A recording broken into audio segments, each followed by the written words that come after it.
হচ্ছে যে ash calculation করতে যাব স্যাম্পলের। অ্যাশ ক্যালকুলেশন করার জন্য আমরা ইনিশিয়াল স্টেজে আমাদের হচ্ছে স্যাম্পল প্রিপারেশনটা দেখছি। তো স্যাম্পল প্রিপারেশনের স্টেপে প্রথমে রয়েছে যে আমাদের বিভিন্ন ইনস্ট্রুমেন্টের সাথে আমরা পরিচিত হই। বিভিন্ন বলতে দুইটা জিনিসই আছে এখানে, একটা হচ্ছে ইনস্ট্রুমেন্ট আছে পাশের ল্যাবে, আর এগুলো হচ্ছে আমাদের ক্রুসিবল।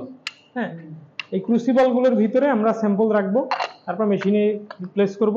এটা ক্রুসিবলের লিড, গুড, এরকম দুটো ক্রুসিবল আছে। আপনারা স্ক্রিনে দেখতে পাচ্ছেন যে আমরা এই যে অ্যাশের যে ক্যালকুলেশনের যে মেথডটা বা হচ্ছে ক্যালকুলেশনের জন্য যে প্যারামিটারগুলো লাগে সেগুলো আমরা এখানে লিখেছি। তো এখন আমরা কি করব, ইনিশিয়াল স্টেজে আমাদের কাজ হচ্ছে যে আমাদের এই ক্রুসিবলগুলোর আমি ইনিশিয়াল ওয়েট নেব। তো ক্রুসিবলগুলোর নাম্বারিং রয়েছে। তো ক্রুসিবল আমি এইটাকে দিচ্ছি নাম্বার 1। এই নাম্বারটা কিভাবে দেই আমরা, এই নাম্বারিং এর ক্ষেত্রে আমরা চেষ্টা করি পেন্সিল ব্যবহার করতে, কারণ অন্য যে কোনো কালি দিলে যেহেতু ওখানে টেম্পারেচারটা হচ্ছে 550-এ চলে যায়, অন্য যে কোনো বল পেন এটা ওটা দিলে আসলে কালিটা থাকে না, বাট ইয়ে দিলে থাকে, পেন্সিল দিয়ে দাগ দিলে। তো আমি এটাকে দিচ্ছি 1 আর এটাকে দিচ্ছি 2। তো আমি একইভাবে লিডগুলোতেও সেম নাম্বারিং করব যতটুকু পারা যায়। নাম্বারিং করলাম, করে তারপর হচ্ছে ইনিশিয়াল ওয়েট নেব। আচ্ছা, এটাকে 0 করে দেই, মিলিগ্রাম না, আমরা গ্রাম ইউনিটে নিলাম।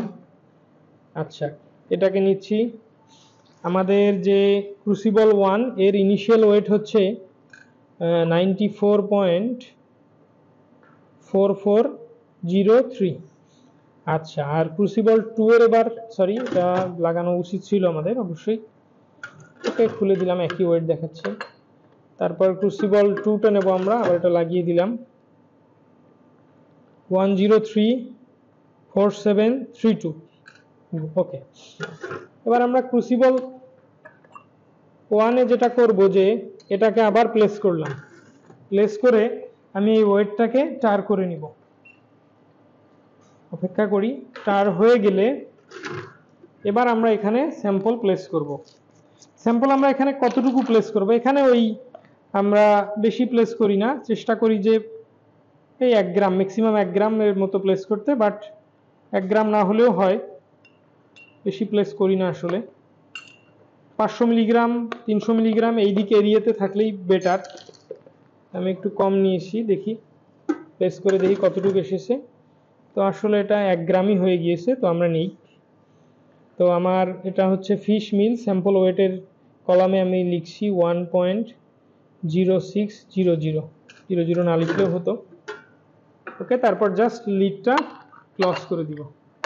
লিডটা ক্লোজ হয়ে গেল। এরপর একইভাবে ক্রুসিবল 2 এর ওয়েটটাকে টার করে নিব। তারপর এখানে কিভাবে স্যাম্পল 2টা দিয়ে দিব। স্যাম্পল 2 আমি চেষ্টা করব 1 গ্রামের মতোই নিতে,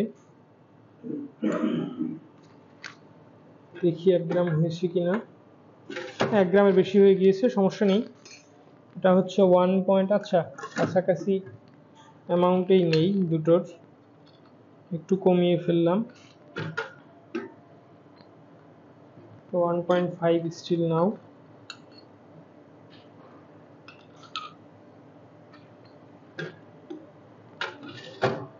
ওকে, প্রবলেম নেই, 1.1916 ধরলাম।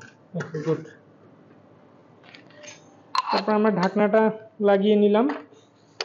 এরপর আমরা হচ্ছে এবার ওই ইনস্ট্রুমেন্ট কিভাবে প্রিপেয়ার করতে হয় এবং রান করতে হয় এই নেক্সট ভিডিওতে সেটা দেখব। ওকে।